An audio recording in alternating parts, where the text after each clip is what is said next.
आज मैं महिलाओं की एक यौन समस्या के बारे में बात करूंगा। उस यौन समस्या का नाम है फीमेल सेक्सुअल इंटरेस्ट और एराउजल डिसऑर्डर। यानी नाम से ही समझ में आ रहा है कि यह महिलाओं में यौन रुचि कम हो जाने या उत्तेजित न हो पाने की बीमारी है। इसमें दो घटक या दो हिस्से होते हैं। एक है रुचि और दूसरा है उत्तेजना। चलिए थोड़ा पीछे जाकर याद करने की कोशिश करते हैं। आपने शायद पहले देखा होगा कि हमने एक वीडियो में सामान्य यौन चक्र के बारे में बताया था। यौन चक्र के एक चरण में सबसे पहले आता है डिजायर या रुचि या इंटरेस्ट। उसके बाद आता है एक्साइटमेंट, जिसे एराउजल भी कहते हैं। तो इन दोनों जगहों पर अगर समस्या हो तो इस रोग का नाम है फीमेल सेक्सुअल इंटरेस्ट और एराउजल डिसऑर्डर। इसमें क्या होता है, यहाँ एक महिला की यौन रुचि कम हो जाती है। उसे संभोग करने की कोई इच्छा नहीं होती। यहाँ ऐसा हो सकता है कि अगर वह कोई यौन उत्तेजक तस्वीर देखे या कोई यौन उत्तेजक कहानी सुने तो उसमें कोई भी रुचि पैदा नहीं होती। यहाँ यह भी होता है कि उसके पुरुष साथी की नज़रों में कई बार सेक्स की भावना होती है, जैसा कि हम जानते हैं। लेकिन वह महिला उन नज़रों में भी कोई खास दिलचस्पी नहीं दिखाती। कई बार शरीर की कुछ भाषा या संकेत होते हैं। उन संकेतों या भाषाओं के प्रति भी वह कोई खास रुचि नहीं दिखाती। जहां पुरुष चाहता है कि वह अब यौन संबंध बनाए या सेक्स करना चाहता है, पुरुष चाहता है और पुरुष उसे यह बात भी कहता है, लेकिन महिला किसी भी तरह से उसमें रुचि नहीं लेती। ऐसा हो सकता है। फिर ऐसा भी हो सकता है कि कई बार महिला के शरीर में अलग अलग उत्तेजक जगहें होती हैं, जिन्हें हम इरोजेनस जोन कहते हैं। उन जगहों पर चाहे खेल खेल में, कहानी सुनाते हुए, हंसी मजाक में या बहुत अच्छे पल में, अगर उन जगहों को छुआ भी जाए तब भी उसमें कोई यौन रुचि नहीं आती। यह समस्या रुचि इंटरेस्ट के स्तर पर है। मान लीजिए रुचि आ भी गई। रुचि आने के बाद जब सेक्स करने जा रहे हैं तब उस एक्साइटमेंट के फेज में, जैसा कि हमने बताया था, महिलाओं में कुछ बदलाव आते हैं। जैसे कि योनि या वेजाइना धीरे धीरे गीली हो जाती है। हमने बताया था कि क्लाइटोरिस थोड़ा बड़ा हो जाता है। याद है या नहीं? एक्साइटमेंट के समय जैसा बताया था, निपल्स थोड़े सख्त हो जाते हैं। हमने यह भी कहा था कि वेजाइना का अंदरूनी हिस्सा धीरे धीरे चौड़ा होने लगता है और योनि मार्ग भी चौड़ा होता है। लेकिन एक्साइटमेंट की अवस्था में इन सब में महिला पार्टनर के साथ कोई बदलाव नहीं आता। एक्साइटमेंट में हार्ट रेट और सांस लेने की गति बढ़ती है, पर ये बदलाव भी ज्यादा नहीं होते। इस तरह की दो समस्याएं हो सकती हैं। अगर कोई महिला इन दोनों समस्याओं से लगातार जूझ रही है और ज्यादातर करीब 75% समय महिला पार्टनर को ऐसी समस्या महसूस होती है, तब हम इसे फीमेल सेक्सुअल इंटरेस्ट या एराउजल डिसऑर्डर कहते हैं। अब सवाल है, यह बीमारी क्यों होती है?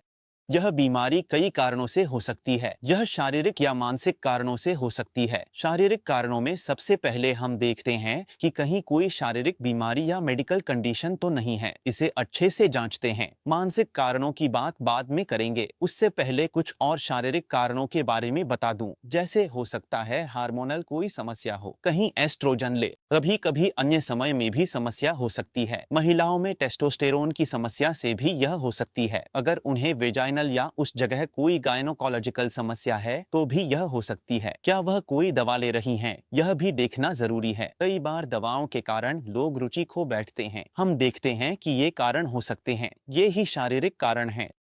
सारी बातें शारीरिक कारणों की थीं। अब अगर हम शारीरिक कारणों के बाद मानसिक कारणों की बात करें तो मानसिक कारण क्या क्या हो सकते हैं? मानसिक कारणों में पार्टनर के साथ टकराव, पार्टनर के साथ झगड़ा या पार्टनर का उसे क्वालिटी टाइम न देना शामिल है। मैंने अपनी पिछली वीडियो में भी बताया था, आपको याद होगा, कि एक महिला की सेक्स में रुचि तभी जागती है जब पुरुष पार्टनर उसे क्वालिटी टाइम देगा, उसका विश्वास जीतेगा, महिला के लिए भरोसेमंद बनेगा, तभी उसके प्रति सेक्स की रुचि जागेगी, वरना नहीं। अगर आप झगड़ा कर रही हैं, हावी हो रही हैं, गुस्सा हो रही हैं, बातें थोप रही हैं, ताने मार रही हैं या उसे व्यस्त या दबाव में रख रही हैं, मतलब आप उसे तनाव में रख रही हैं, और फिर भी आप उम्मीद कर रहे हैं वह आपके साथ शानदार सेक्सुअल लाइफ बिताएंगी, ऐसे में महिला पार्टनर से उम्मीद नहीं की जा सकती। टकराव या विवाद बना रहता है तो समस्या होना तय है। एक और बात हो सकती है, यदि किसी महिला के मन में सेक्स को लेकर बचपन से ही गलतफहमियां हैं। अगर वह ऐसे माहौल में बड़ी हुई है जहां सेक्स को बहुत बुरा काम माना जाता है या सेक्स को सिर्फ पुरुषों के आनंद का साधन समझा जाता है, महिलाओं के लिए नहीं। अगर कोई महिला इस सोच के साथ बड़ी हुई है कि सेक्स आनंद की चीज नहीं है या बहुत रूढ़िवादी सोच के साथ पली बढ़ी है, तो उनके साथ भी ऐसा हो सकता है। कुछ महिलाओं में नकारात्मक बॉडी इमेज होती है। उन्हें लगता है कि मैं आकर्षक नहीं हूँ, शायद मैं सुंदर नहीं हूँ, शायद मेरे पति मुझे देखकर उत्तेजित नहीं होते। इस सोच से उनका आत्मसम्मान या आत्मविश्वास कम हो जाता है, खासकर बॉडी इमेज को लेकर। अगर ऐसा है तो इस समस्या के होने की पूरी संभावना रहती है। अगर बचपन में किसी तरह का यौन शोषण हुआ हो तो कई बार महिलाएं सेक्स के प्रति अपनी रुचि खो बैठती हैं। यानी अगर किसी ने बचपन में यौन उत्पीड़न या छेड़छाड़ का सामना किया है तो ऐसी समस्या हो सकती है। इसके अलावा कई बार यह भी देखा गया है कि पार्टनर के साथ कमिटमेंट की समस्या है, साथ ही पार्टनर नहीं जानता या समझता कि उसके साथ सेक्स कैसे करना है, तकनीक सही से लागू नहीं कर पा रहा, उसे उत्तेजित करने के लिए भी ये सब नहीं हो पा रहा, तो ऐसी समस्याएं हो सकती हैं। कुछ मानसिक बीमारियों में भी यौन रुचि कम हो सकती है। अगर ये पूरी तरह मानसिक बीमारी के कारण हो तो इसे उसी बीमारी के अंतर्गत देखा जाता है, लेकिन यहाँ रुचि की बात है।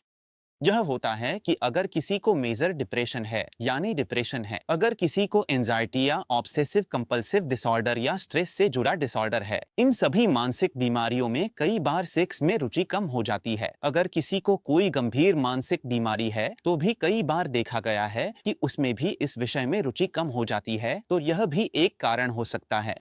रुचियां कम हो सकती हैं। अब सवाल यह है कि अच्छे संबंध के लिए एक पार्टनर को क्या क्या करना चाहिए। सबसे पहली बात यह है कि पार्टनर की इसमें क्या भूमिका है। पार्टनर की भूमिका यह है कि क्वालिटी टाइम बिताएं, अच्छा रिश्ता बनाएं, मधुर संबंध बनाएं, विश्वास का रिश्ता बनाएं, न कि झगड़े या विवाद का रिश्ता। ठीक है, जब आप यह माहौल बना पाएंगे तभी आप देखेंगे कि आप अपनी पत्नी के साथ, आपकी पत्नी आपके साथ शानदार यौन प्रतिक्रिया दे रही है। यही सबसे महत्वपूर्ण है। इसके बावजूद सब कुछ ठीक है, फिर भी कोई कहता है कि मेरी सेक्स में रुचि कम है। जब कोई महिला ऐसा महसूस करती है और हमारे पास आती है तो हम सबसे पहले पूरी मनोवैज्ञानिक जांच करते हैं। इसमें हम देखते हैं कि कहीं सेक्स को लेकर कोई नकारात्मक धारणा, अंडरलाइन मेडिकल या मानसिक स्थिति या दवा तो नहीं ले रही है। ये बातें हम देखते हैं। अब इलाज के चरण क्या हैं? इलाज का चरण यह है कि अगर इनमें से कुछ भी मिलता है तो बहुत आसान है। अगर ये सब ठीक कर दिए जाएं या दवा दे दी जाए तो ठीक हो जाएगा। या हार्मोनल समस्या हो, इनमें से कुछ मिले तो दवा देकर ठीक किया जा सकता है। लेकिन जब इनमें से कुछ न मिले और कोई अन्य कारण हो, जैसा पहले बताया, अगर अवचेतन मन में सेक्स को लेकर कोई बुरी धारणा या दर्दनाक याद रह जाती है तो हम धीरे धीरे उस पर काम करना शुरू करते हैं और उस तनाव या दबाव को दूर करने के लिए उसे साइकोथेरेपी या सेशन के माध्यम से उसकी इच्छा, डिजायर बढ़ाने की कोशिश करते हैं। जब तक वह असहनीय दर्द या पीड़ा उसके मन से नहीं हटेगी तब तक उसके मन में सेक्स के प्रति रुचि नहीं आएगी। ऐसे मामलों में हम दोनों कपल को बैठाते हैं, दोनों को बैठाकर कई बार कपल थेरेपी या सेक्स थेरेपी देते हैं। सेक्स थेरेपी यहाँ से ज्यादा जरूरी होती है कुछ अन्य बीमारियों में, जैसे ऑर्गेज्मिक डिसऑर्डर। यह आप कुछ दिनों बाद मेरे एक अन्य वीडियो में देख पाएंगे। अच्छा, तो हमने कपल को बैठाया, कपल्स से बात की। प्रॉपर सेक्स कम्युनिकेशन, एक दूसरे को अपनी सेक्स इच्छाओं के बारे में खुलकर नहीं बता पा रहे हैं। खासकर नए नए शादीशुदा कपल्स में ये चीजें होती हैं। तब हम उन्हें बैठाकर उनकी बातचीत शुरू करवा देते हैं, या कभी कभी वे मेरे माध्यम से शायद सीधे नहीं बोल पा रहे, लेकिन मेरे सामने आकर एक व्यक्ति मुझे बता रहा है और मेरे माध्यम से दूसरा उसका पार्टनर जान रहा है। सेक्स कम्युनिकेशन करवा देना यह बहुत ही महत्वपूर्ण है। अगर दोनों के बीच कोई नकारात्मक भावना या दूरी बनी रहती है, अगर कोई समस्या हो, मतलब मेरी सोच में कोई गलती हो, जैसे सेक्स गलत चीज है या मैं खराब हूँ, मेरी बनावट खराब है, मेरे पति मेरी ओर आकर्षित नहीं होंगे, अगर ऐसी कोई सोच हो तो उन विचारों को सही करना, या जिसे हम कॉग्निटिव रिस्ट्रक्चरिंग कहते हैं, वह करना चाहिए। इन सभी मनोवैज्ञानिक थेरेपी और कभी-कभी कुछ दवाओं के माध्यम से इस महिला यौन उत्तेजना या रुचि विकार को ठीक किया जा सकता है। इस विषय के बारे में आपको यह समझ आ गया होगा कि यह क्यों होता है। शारीरिक और मानसिक दोनों कारणों से होता है। और यहाँ से एक महत्वपूर्ण जानकारी निकलकर सामने आई है। पति और पत्नी दोनों के बीच अगर मानसिक बंधन मजबूत नहीं होगा तो सेक्स भी खत्म हो जाएगा। जैसे ही दिलों की दूरी बढ़ने लगती है, वैसे ही शारीरिक दूरी भी बढ़ने लगती है। इसलिए इन बातों को हमेशा ध्यान में रखें, तभी आपको एक सुखी यौन जीवन मिलेगा। मुझे इस पर पूरा विश्वास है। खुश रहें। आप सभी के जीवन में निरंतर सुख और निरंतर प्रगति बनी रहे, यही कामना करता हूँ। धन्यवाद।